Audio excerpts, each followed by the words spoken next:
하나님의 말씀 야고보서 3장 13절 18절이고요. 한 절만 좀 찾았으면 합니다. 제가 미처 주부에 적지를 못했는데요. 에베소서 3장 17절에서 19절입니다. 에베소서 3장 17절 19절 북마크를 해주시면 저희가 설교 끝에 이 한 말씀을 살펴보려고 합니다. 에베소서 3장 17절 19절. 오늘 하나님의 말씀은 야고보서 3장 13절에서 18절입니다. 하나님의 말씀이 이러합니다. 너희 중에 지혜와 총명 있는 자가 누구냐? 그는 선행으로 말미암아 지혜 온유함으로 그 행함을 보일지니라. 그러나 너희 마음속에 독한 시기와 다툼이 있으면 자랑하지 말라. 진리를 거슬러 거짓말하지 말라. 이러한 지혜는 위로부터 내려온 것이 아니요 땅 위의 것이요 정욕의 것이요 귀신의 것이니 시기와 다툼이 있는 곳에는 혼란과 모든 악한 일이 있으니라. 오직 위로부터 난 지혜는 첫째 성결하고 다음에 화평하고 관용하고 양순하며 긍휼과 선한 열매가 가득하고 편견과 거짓이 없나니 화평하게 하는 자들은 화평으로 심어 의의 열매를 거둡니다. 네. 저희들이 계속해서 야고보서를 함께 공부하고 있는데요. 어떤 성도님이 저한테 이런 말씀을 하더라고요. 야고보서를 공부하면서 배우면서 마음이 참 아프다라고 말씀을 하셨습니다. 여러분들의 마음은 어떠십니까? 야고보서를 함께 여러분과 살펴보면서 여러분들의 마음은 아프십니까? 여러분들이 죄가 드러나기 때문에 아프시기를 진정으로 소원합니다. 우리가 그렇게 사랑하는 아버지를 우리가 마음 아프게 하고 있다면 진정 자녀로서 저희들의 마음이 아파야 할 거라 생각이 듭니다. 계속해서 오늘 야고보는 우리를 찌릅니다. 우리의 죄를 드러나게 할 것입니다. 야고보는 계속해서 복음을 믿는 자로서 순종의 삶을 살아야 할 것을 강조합니다. 여러분들에게 순종의 삶을 살 것을 강조하는데요.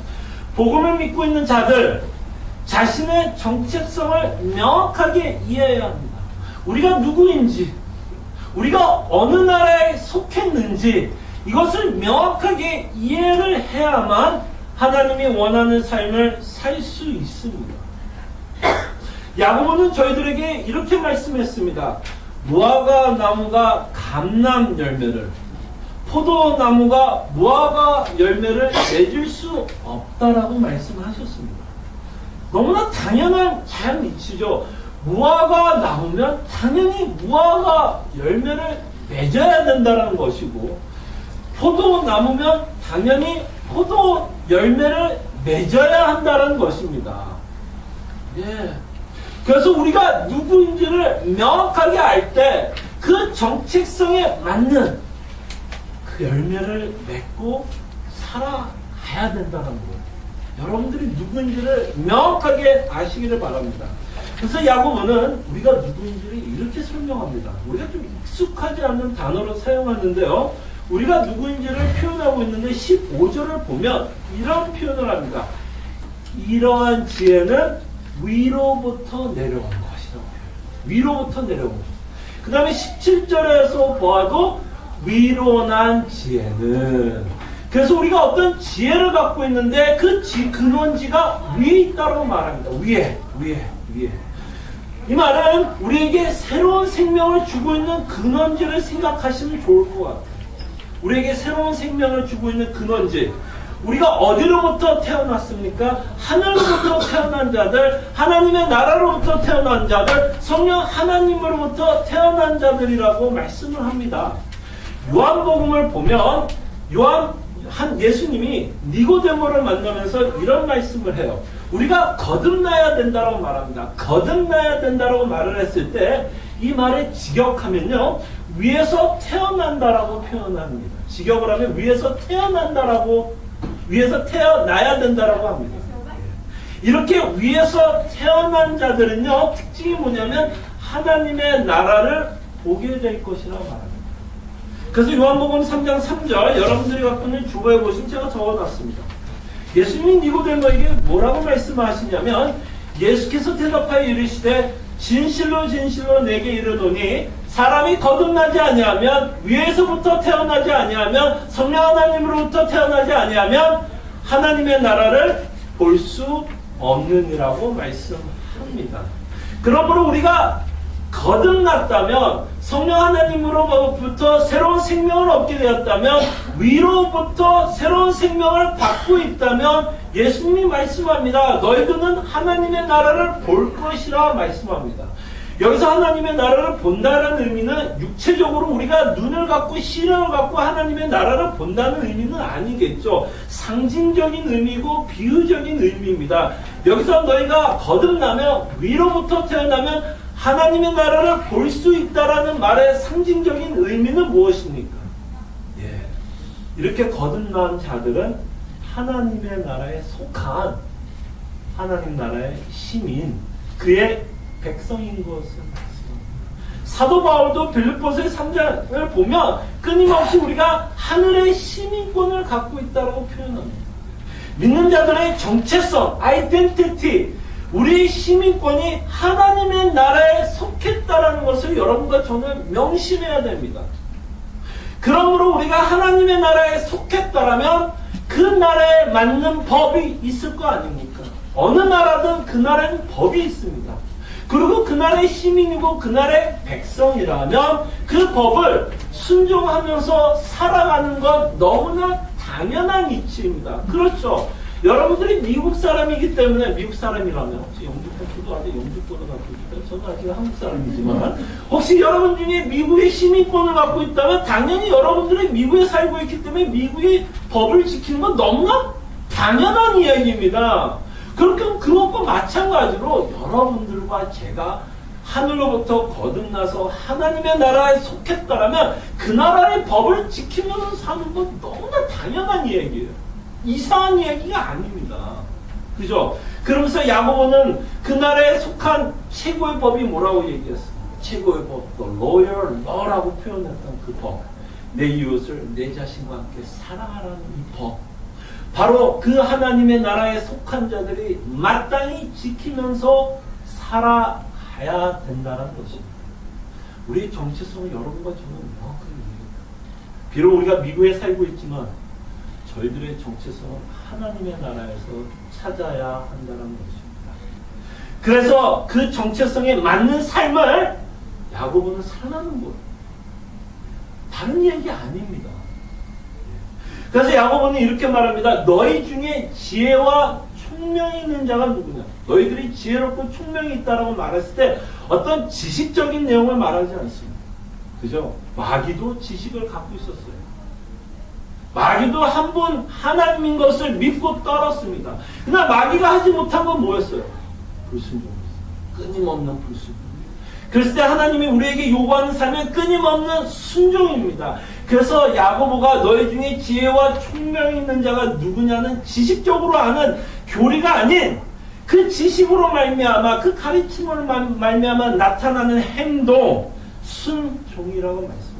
그래서 13절 마지막에 보면 뭐라고요? 그 지혜와 총명이 있는 자가 누구냐? 행동으로 보일지니라. 행동으로 보일지니라. 그렇죠? 행함으로 보일지니라.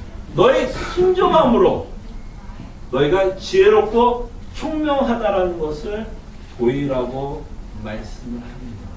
예, 야고보가 말하는 것은 하나님 나라에 속한 시민으로서 하나님께 순종할 것을 누누이 강조합니다.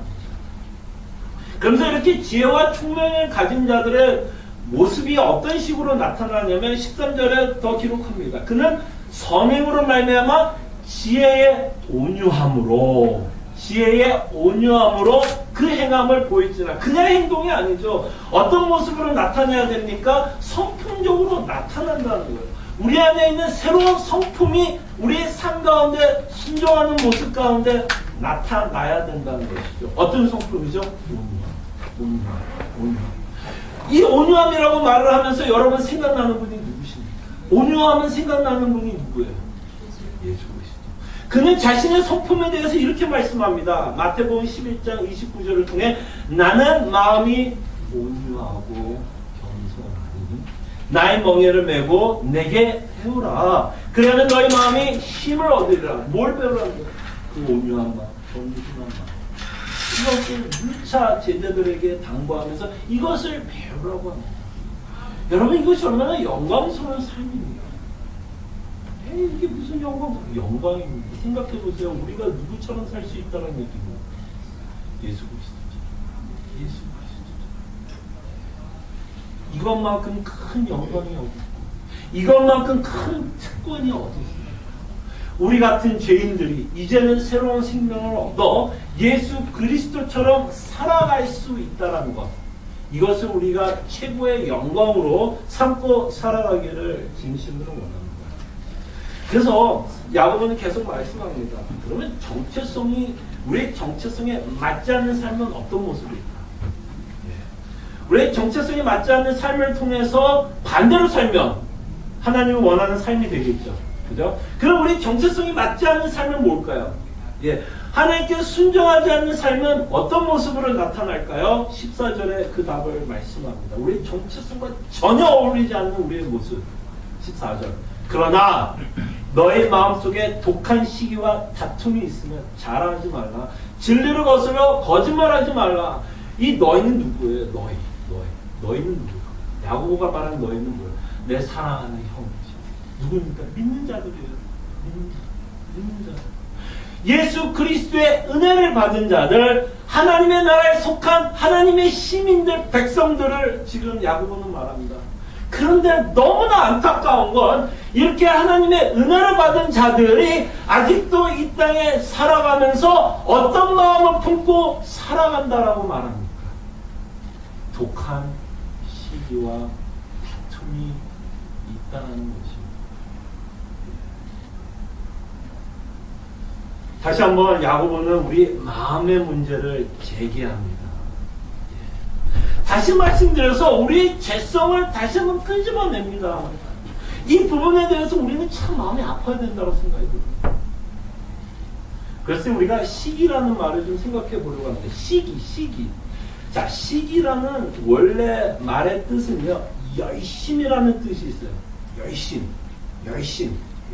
그래서 영어로는 zeal이라는 단어로 번역이 됩니다. zeal. 그래서 열심 또는 열정이라는 단어가 가능해요. 이 시기라는 뜻이요. 열심 또는 열정. 자, 이 헬라어 원어 자체는 문제가 없습니다. 문제가 없어요. 굉장히 중립적인 단어인데요. 이 zeal이라고 번역된 이 헬라어가요, 어떻게 사용하느냐에 따라서 긍정적으로 사용이 될 수도 있고 나쁘게도 사용이 될 수 있는데요. 하나님은 자신이 갖고 있는 zeal, 열심을 가지고 하나님의 백성을 사랑하는 데 사용을 했습니다.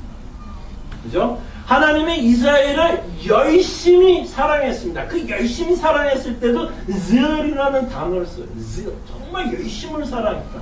그래서 그 열심히 사랑했다라는 그 표현의 다른 표현이 좀 부정적으로 어떻게 성경에 나오냐면 하나님이 뭐 한다고 표현하냐면 질투한다라는 표현을 해요. 질투. 왜 질투를 해요? 자신이 너무나 사랑하고 있는 이스라엘 백성이 다른 신들을 섬기는 게 하나님이 뭐하다는 얘기예요? 마음이 아프다는 거예요. 그 마음이 아프다라는 표현을 뭐라고 표현한 거예요? 질투하는 하나님이라. 우리가 뭐 남녀관계에서 옥신각신하고 뭐 바람 피워서 질투 이런 내용이 아닙니다. 진짜 하나님은 이 백성을 너무나 사랑하고 자신을 사랑하지 않고 있는 그 마음이 너무나 마음이 아픈 표현을 질투라고 합니다. 그래서 이스라엘이 우상을 섬길 때 바로 그때 드는 그 하나님의 열심의 마음의 표현을 질투라고 표현을 하는 겁니다.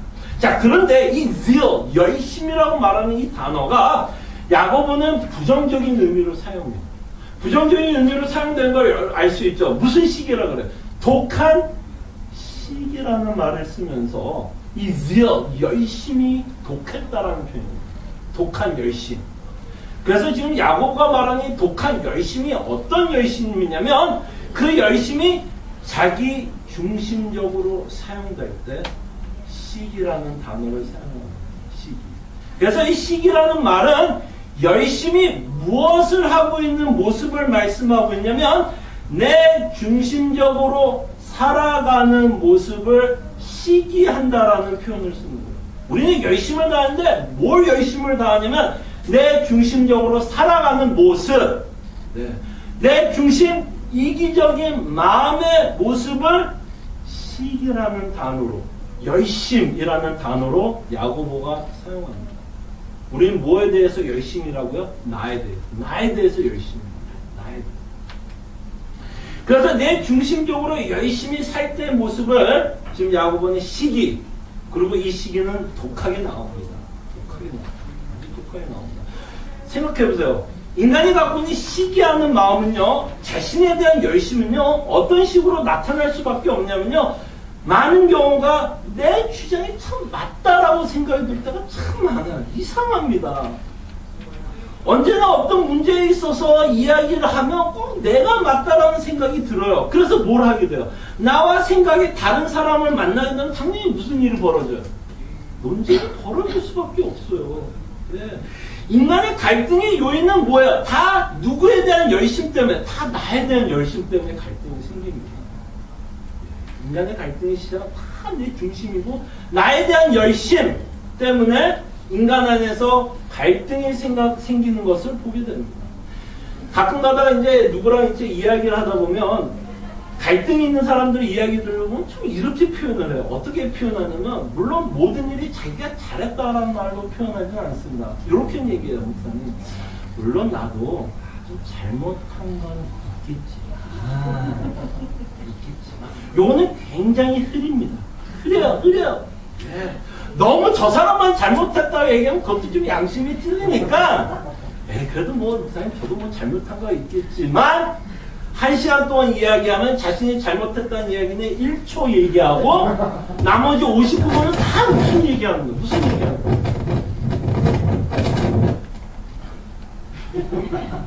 굉장히 중요한 얘기를 제가 하려고 그러는 거야. 무슨 얘기야?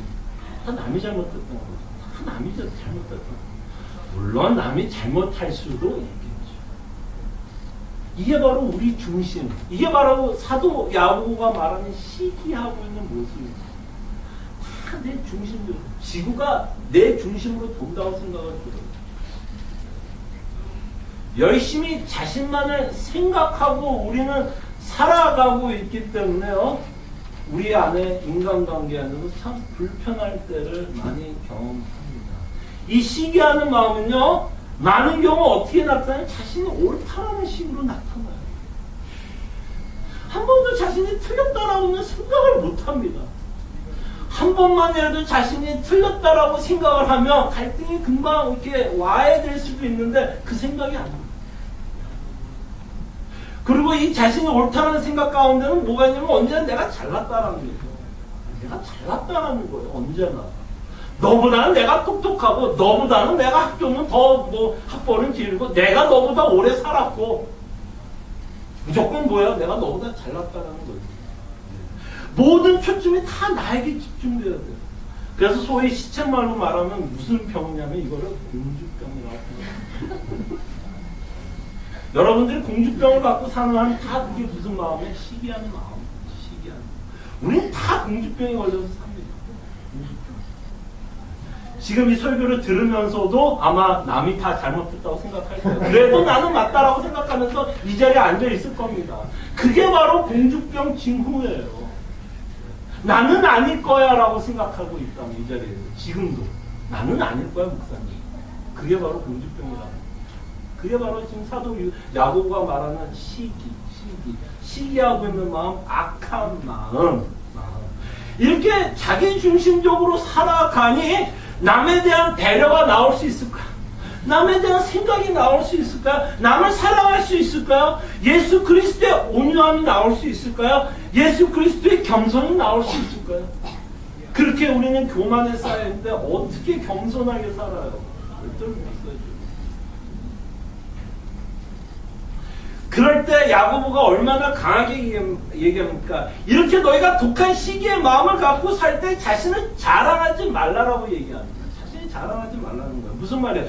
너희들이 이렇게 살 때, 너희들이 얼마나 창피한 줄 알라라는 겁니다.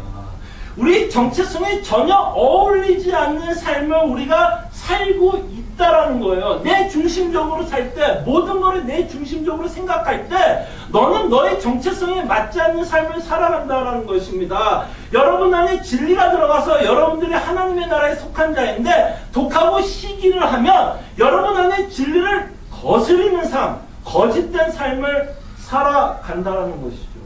이렇게 독한 시기를 품고 사는 자들, 인간관계가 편할 수 있을까요? 편할 수 있을까요? 당연히 편할 수 없죠. 당연히 다툼이 있게 됩니다. 그래서 16절에 보면 뭐라 그래요? 시작이 어디? 시기와 다툼. 같이 놓고 이야기합니다. 당연히 시기가 있으면 뭐가 따라올 수밖에 없을까요? 다툼이 일어날 수밖에 없어요. 그리고 혼란과 악한 일이 벌어질 수밖에 없다는 것입니다. 이러지 말라는 얘기예요, 지금. 이러지 말라는 얘기로 야고보는 말합니다. 그러면서 이 독한 시기의 근원지는 어디일까요? 근원지 15절에 보면 이러한 지혜는 위로부터 내려온 것이 아니요. 예, 땅 위의 것이요, 정령의 것이요, 귀신의 것. 이렇게 우리가 시기하고 살아간다면 이게 우리 정체성에 맞지 않는다는 거죠. 하늘에서 온 것이 아니라 너희들이 하나님의 나라에 속한 자처럼 사는 게 아니라 마치 누구처럼 살아간다는 거예요. 귀신처럼 살아간다는 거예요. 귀신처럼. 야, 바로 이것이 사탄이 아담을 꼬셨던 이야기 아닙니까? 하나님 중심 가운데 인간이 살아갈 때 가장 행복할 것이라고 하나님은 이 세상을 창조했습니다. 인간이 하나님이 중심적으로 살아갈 때 인간이 가장 행복할 것이라 해서 창조를 했습니다. 그러나 사탄은 아담을 유혹했습니다. 하나님처럼 너가 될 수 있다. 너가 선악을 알게 하는 나무를 먹게 되면 눈을 밝혀서 너가 하나님처럼 될 수 있고 너가 모든 것의 중심이 될 수 있을 거라고 말합니다. 얼마나 좋아요. 너가 왕이 될 수 있다. 너가 군림할 수 있다. 너 중심적으로 이 세상에 돌아갈 수 있다라고 아담을 유혹을 했고 아담은 그 유혹에 넘어갔습니다. 그러고 나서 인간의 역사는 어떻게 됐어요? 인간이 자기 중심적으로 살아갈 때 정말 인간이 행복하던가요? 여러분, 아담이 이렇게 죄를 짓고 나서 그 다음으로 기록하고 있는 사건이 무엇입니까? 누구 이야기 적혀 있죠? 가인과 인간 중심의 삶의 끝은 뭐였어요? 가인은 결국 아벨을 죽입니다. 하나님이 아벨에게 조금 더 관심을 갖는 것이 가인이 견딜 수 없어 아벨을 죽입니다. 인간의 이기적인 끝이 어디예요? 어디예요? 이기적인 마음으로 가인은 동생을 살인하는데 서슴지 않고 죽입니다.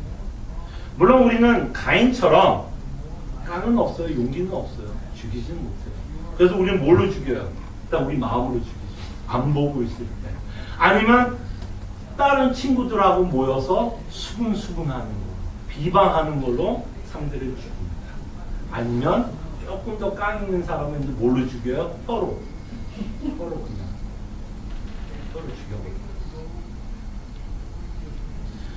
여러분, 정말 인간이 중심이 될 때 인간이 가장 행복하던 거야. 정말 이 세상에 내 중심적으로 지나가면 행복하던 거야. 그랬더니 여러분 어떻게 행복하세요? 정말 여러분 중심적으로 이 세상에 돌아가면 정말 행복할까요? 주변을 보십시오.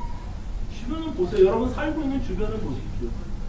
다 자기 중심적으로 살아갑니다. 어떻게 들으면 다 논리가 맞는 것 같아요. 그래서 저 사람이 다 잘못한 것 같아요. 상대가 진짜 잘못한 것 같아요. 근데 거기에 남는 건 갈등밖에 없어요. 남는 건 상처, 혼란, 미움. 네, 그거밖에 안 남잖아요. 인간 중심의 끝은 이거밖에 없어요. 우리가 갖고 있는 이기적인 마음에 남는 건 끊임없는 갈등, 다툼, 평안과 화평을 찾을 수 있습니다. 바로 우리가 이렇게 자신이 중심으로 살아갈 때, 이렇게 독한 시기를 품고 살아갈 때 야고보는 굉장히 강하게 얘기합니다. 너가 이렇게 살면 귀신 것 같다. 너가 갖고 있는 하나님 나라의 백성의 정체성을 전혀 무시하고 너희들이 살아가고 있다. 전혀 어울리지 않는 삶을 너희들이 지금 살고 있다는 것입니다. 그럼 우리에게 어울리는 정체성은 무엇일까요? 17절부터 말씀합니다. 17절에서 하나님의 나라에 속한 하나님의 백성의 정체성에 맞는 삶은 이렇게 말씀합니다. 17절. 오직 위로부터 난 지혜는 첫째, 성결하고, 다음에 화평하고, 관용하고, 양순하며, 긍휼과 선한 열매가 가득하고, 편동과 거짓이 없나니, 화평하게 하는 자들은 화평으로 심어 의의 열매를.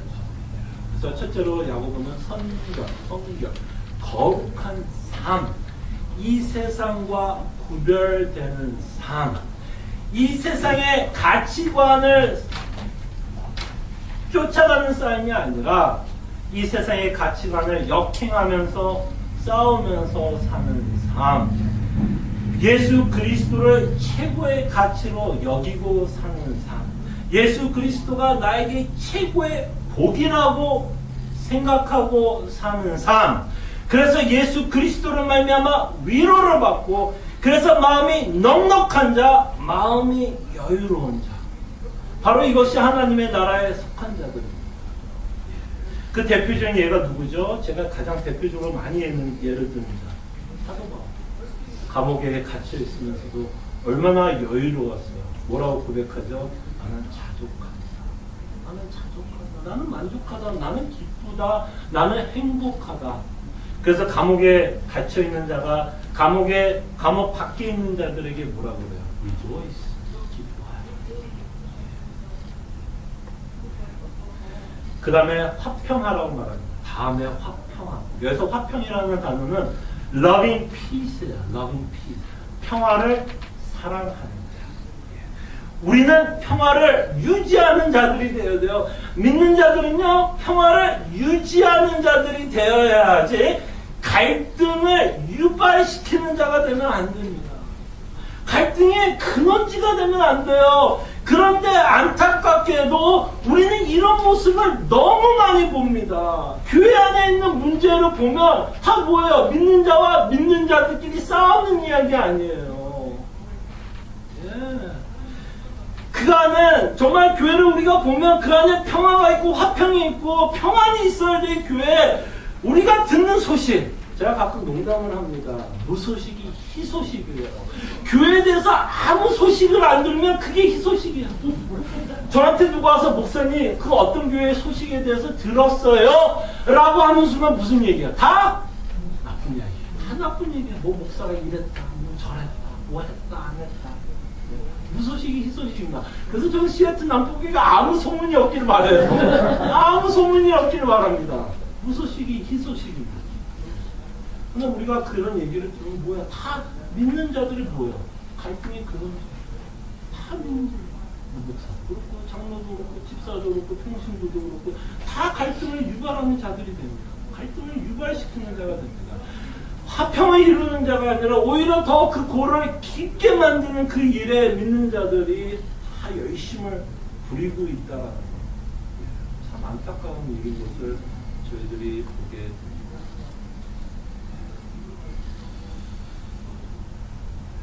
그랬을 때 우리가 살다 보면요, 뭐 교회 일도 마찬가지지만 누군가 나에게 참 잘못하는 일이 있게 마련입니다.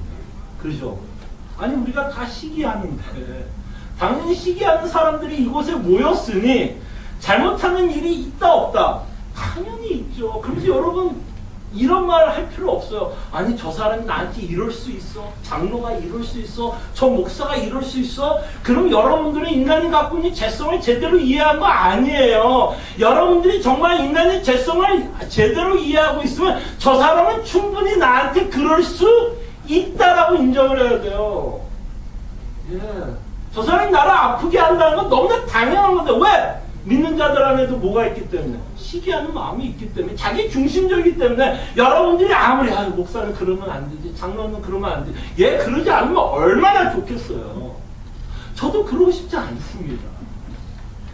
저도 그러고 싶지 않아요. 뭐 저는 뭐 일부러 어디 가서 저 사람 상처 줘야지 그러지 않아요.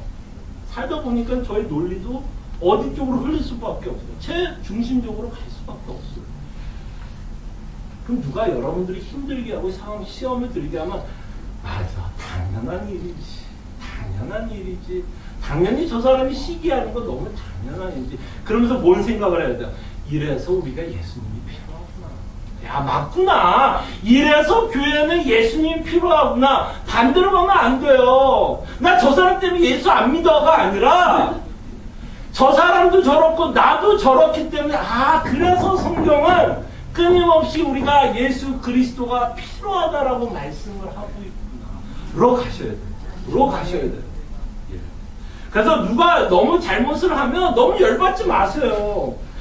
우리가 하나님께 더 많이 잘못했으면 했지 그 사람이 나보다 더 하지는 않습니다. 복음을 이해하고 있다면 여러분과 제가 진짜 복음을 이해하고 있으면 우리가 나쁜 사람이에요. 언제나 우리가 나쁜 사람이에요. 우리가 나쁜 사람인데 뭐 누구한테 손가락질합니까? 그렇게 나쁜 우리도 우리가 원수였을 때 하나님이 우리를 사랑하셨습니다. 그 복음이 이해가 되면 무슨 마음이 생기냐면요, 좀 마음이 너그러워지기 시작합니다. 나도 그랬는데, 나도 하나님께 참 못쓸짓 하고 있는데 저 사람이 나한테 못쓸짓 하는 건 너무 당연한 거지. 너무 당연한 거지. 나도 못쓸짓 하면서 사는데 나만 나는 뭐 거룩한가? 나도 죄인인데. 이런 마음이 들면 상대방에 대한 뭐가 생기냐면 이해가 되고 그 사람에 대한 긍휼함이 생깁니다. 긍휼함이 생깁니다. 내 주제를 파악하는 것만큼, 내가 얼마나 하나님으로부터 큰 은혜를 받았는지를 파악하는 것만큼 상대방에 대한 긍휼함이 생기게 됩니다. 그래서 야고보는 계속해서 말씀하고 있죠. 긍휼함에 대해서 말씀합니다. 긍휼함. 우리가 눈이 생각했습니다. 긍휼함. 내 이웃을 내 자신과 같이 사랑하라고 그러면서 그 내용이 뭐야? 나의 도움이 필요한 자, 나의 긍휼이 필요한 자. 그래서 내가 저 사람까지도 내가 정말 사랑해야 돼. 바로 그 사람이 여러분들의 긍휼이 필요한 자. 성경은요, 여러분들이 사랑하고 싶은 사람들만 사랑하라고 얘기하지 않아요. 그러면 우리가 다 순종하면서 살게요. 그럼 우리 100점 맞고 A+ 받게요. 사랑하는 사람만 너가 사랑해라. 너가 미워하는 사람들을 계속 저주하고 싫어하고 시기하고 사람들끼리 모여서 수군수군대고 비방해라. 그럼 우리 다 A+죠. 만점이니까 만점. 그러나 성경은 그렇게 말하지 않습니다. 원수를 위해서도 기도하라고. 원수를 위해서 살아 말씀합니다. 바로 우리 원수, 우리를 힘들게 하는 사람, 저 사람까지도 내가 사랑해야 되는가까지도 사랑하기 위해서는 그리스도의 복음을 이해하셔야 돼요. 왜? 하나님이 우리가 원수를 되었습니다. 우리에게 전혀 긍휼을 베풀 필요가 없을 때, 우리에게 자비를 베풀 필요가 전혀 없을 때 우리에게 자비를 베풀어줬다라는 것이 여러분의 머리와 여러분의 가슴에 이렇게 닿힐 때 그 상대에 대해서 우리는 긍휼함을 찾게 됩니다. 그래서 사도 야고보는 편견이 없는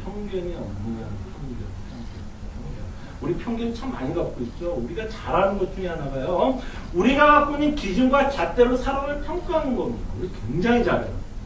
이게 우리 그냥 말합니다. 근데요, 우리가 갖고 있는 잣대로 우리가 평가하면 내가 조금 더 잘나 보일 수는 있을 거예요. 그죠? 내가 갖고 있는 기준으로 누구를 평가하면 저 사람은 나보다 못날 수도 있어요. 그러나 하나님의 잣대로 우리를 다 보면 어떨까요? 50% 100%입니다. 도토리 키재기예요. 여러분들이 잘나면 하나님 앞에서 얼마나 잘나? 여러분들이 정말 거룩하게 살고 정말 죄 없이 산다면 얼마나 깨끗하게 살겠어요? 다 하나님이 보시기엔 50% 복부인데 내가 만든 잣대로 우리는 다 저울질합니다. 얘는 이래서 신앙이 약하고, 얘는 이래서 믿음 생활 못하고, 얘는 이것 때문에 안 되고, 저런 사람 때문에 나는 교회 생활 같이 못하겠어. 뭐 다 우리가 갖고 있는 잣대로 합니다. 하나님이 정말 우리가 갖고 있는 잣대로 우리한테 적용한다면 우리도 구원 못 받을 거예요.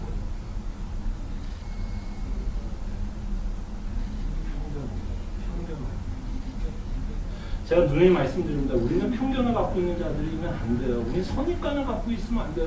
성도에 대해서 여러분들이 선입관을 갖는 순간 저 사람은 저런 사람이야 라고 결론을 내리는 순간 여러분들이 실질적으로 그 사람에 대해서 뭐 한 건지 아세요? 여러분들은 포기한 거예요. 뭐야? 그 사람이 그래버린 거예요. 그런 사람이야. 뭐야, 결론 내려버린 거야. 여러분들은 그 성도로 포기해버린 겁니다. 하나님도 우리를 포기하지 않습니다. 하나님도 우리를 향해 편견을 갖고 있고 선입관을 갖지 않고 그리스도 안에 정죄함이 없다고 얘기합니다. 어찌 우리가 그 하나님의 사랑을 받은 우리가 만든 잣대로, 그것도 깨끗하지 않은 잣대, 그냥 세상 잣대, 내가 생각하기에 고귀하다고 생각하는 그 잣대를 가지고 사람을 평가하고 그 사람이 옳니 틀리니 마치 우리가 뭐가 되는 거예요? 하나님 되는. 아니요.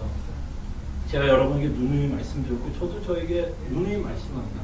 우리는 선입관을 갖는 자들이 아닙니다. 우리가 해야 할 일은 남을 평가하는 자들이 아니라 끊임없이 뭐 하는 자라고요? 사랑하는 자입니다. 사랑해야 하는 자. 그 사람이 어쨌든 저쨌든 중요하지 않아요. 그 사람이 내 사랑을 받을 조건이 있다 없다가 중요한 게 아닙니다. 우린 맨날 조건 갖고 따지잖아요. 저 사람은 내 사랑을 받을 조건이 있어. 우리가 그리스도의 궁율, 사랑, 은혜를 안다면 우리에게 조건이 없습니다. 우리는 정말 사랑해야 할 의무만 남아있다는 것을 기억해 주시기를 바랍니다. 그래서 의로운 자는 누굽니까? 의로운 자는 누구세요? 마지막에 보니까 화평하게 하는 자들은 화평을 심어 의의 열매를 맺는다. 그래서 의로운 자는 누구예요? 화평케 한 예로 드는 겁니다. 야고보는 지금 딱 한 가지 예로 들어서 이렇게 해야만 의의를 나는 게 아니라 그 많은 그리스도의 성품 중에서 한 가지 예를 들어서 여러분에게 말씀을 드리는 거예요. 화평케 한다면 그리스도의 성품 중에 여러 가지가 있는데 그 중에 하나인 화평하게 한다면 여러분들이 의의를 맺는다라고 말하고 있습니다. 에베소서를 봅니다. 에베소 3장 17절 19절입니다.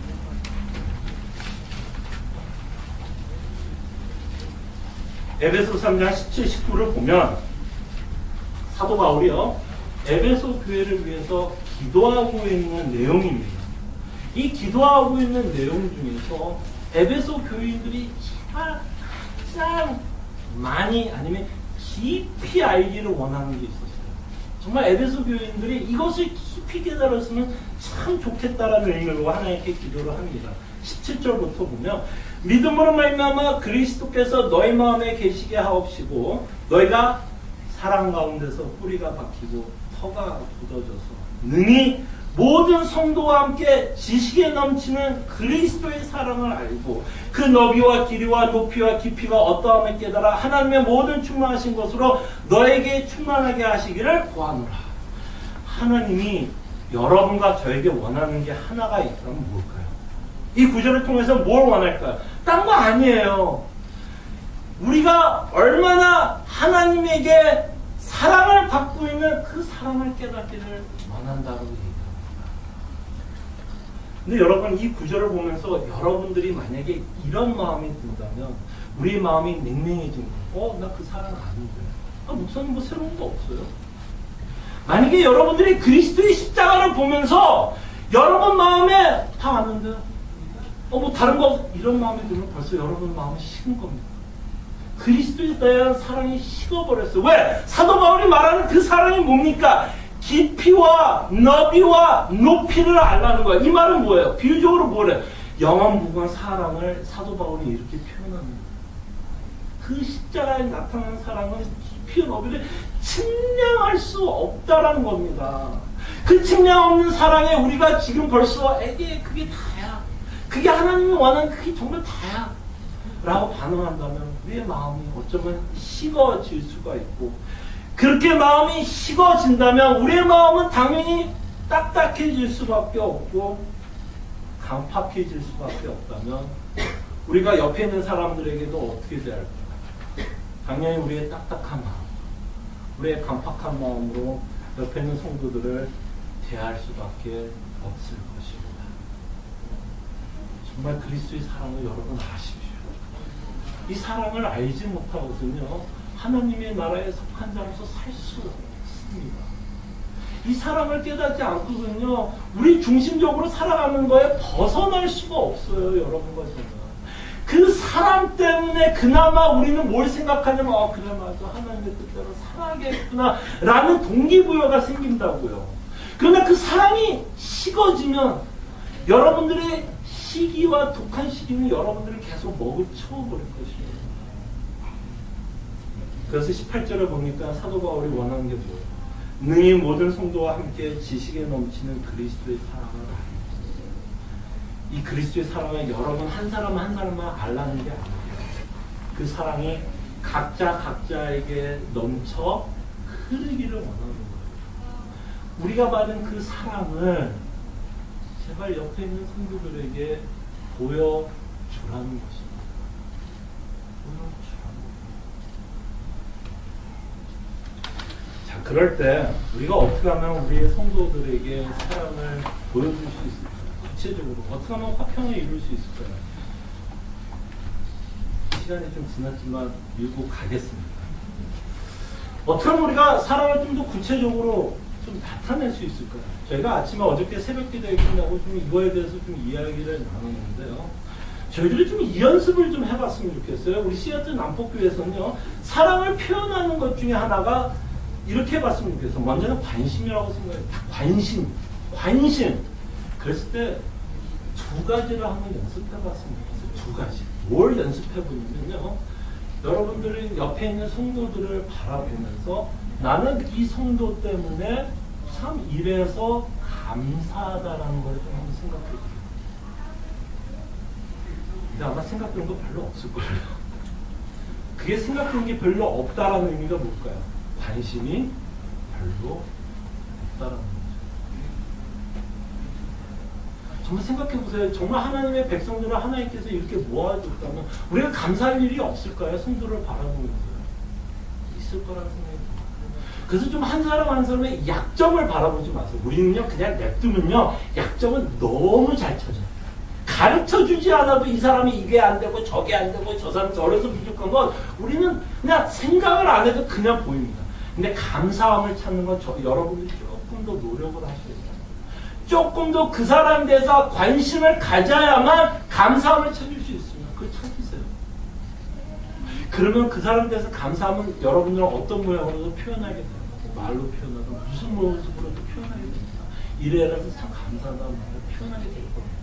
그 다음에 또 하나. 저 성도는 어떤 일 때문에 힘들까? 저 성도는 어떤 일 때문에 힘들까? 어때요? 옆에 있는 성도들 보면 좀 딱 생각나세요? 저 사람은 저 성도는 좀 이런 일 때문에 좀 힘들겠구나. 이게 뭐예요? 관심입니다. 여기서부터 시작하죠. 무슨 처음부터 여러분 갖고 있는 재산 다 팔아가지고 우리 서로 도웁시다. 아니, 관심도 없는데 무슨 재산을 다 팔아요. 여기서부터 시작합시다. 관심. 제 기대치가 굉장히 낮죠? 부담 안 주려고요. 여기서부터 시작합시다. 저 성도를 바라보면서 내가 뭘 감사할 수 있을까? 저 성도에게 내가 뭐가 감사할까? 그 다음에 저 성도를 바라보면서 저 성도는 뭐가 힘들까? 그래서 내가 저 성도를 위해서 무엇을 위해서 기도해 줘야 되고, 아니면 실질적으로 내가 어떻게 저 성도를 도와줄 수 있을까?